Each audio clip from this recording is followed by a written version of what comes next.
So if you can if you can speak to somebody through the lens of their ideology, you can get them to do incredible things. C is coercion. Coercion is all the negative things: guilt, shame, blackmail, anything that you do to force someone to take certain action by leaning into the negative element of motivation, which is also known as manipulation. That falls under the C, or coercion. And then E, ego, is everything that has to do with how the person views themselves. So oftentimes ego gets oversimplified into thinking that it's just people who have a big ego, right? Somebody like Donald Trump, who has a big ego, or you name the famous actor who has a big ego. Ego is also people who don't have big egos. Mother Teresa had an ego. She wanted to sacrifice for other people. She wanted other people to see her sacrificing for other people. That is also ego. So with these four core motivations, you have a rubric, a process to understand why other people do what they do. If you understand why other people do what they do, all you have to do is connect what they care about with what you want them to do, and you just increase the probability of them doing what you want them to do. Of these four core motivations, is there an order of the strength that they have over people? So if you were really trying to get someone to do something, you'd focus on this core motivation over that one. Yes, absolutely. Ideology is the strongest.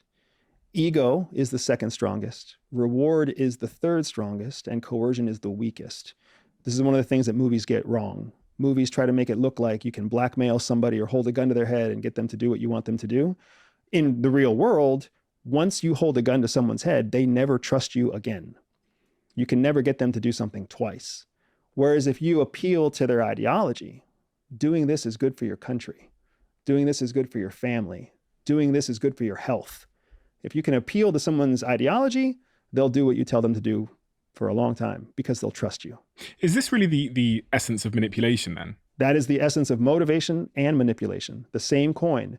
You'll hear me come back to this because one of the things that people really struggle with outside of intelligence is they feel like they have to label things as good or bad.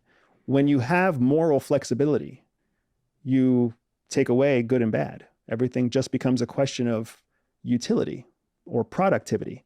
If you need someone to do something and you can motivate them, then you should. But if you need someone to do something and you can't motivate them, that's a green light to manipulate them because you still need them to do what you need them to do. If you feel bad about manipulating somebody, you are not going to do well in the intelligence world. How might so you said the ideology is the strongest of the four of the core motivations. How might you go about finding out someone's ideology in the context of business and life? A lot of times people will volunteer it to you. There's two ways. If you're a keen observer, people will volunteer it to you. You've already volunteered that you are ideologically predisposed to fatherhood. You've already talked about it. The reason that you're worried about fucking up your kids that you don't even have yet is because you're thinking about fatherhood. So clearly you are ideologically predisposed to what it means to be a responsible father. You want to be seen as a responsible father. Mm-hmm. That plays into your ego as well. Mm-hmm.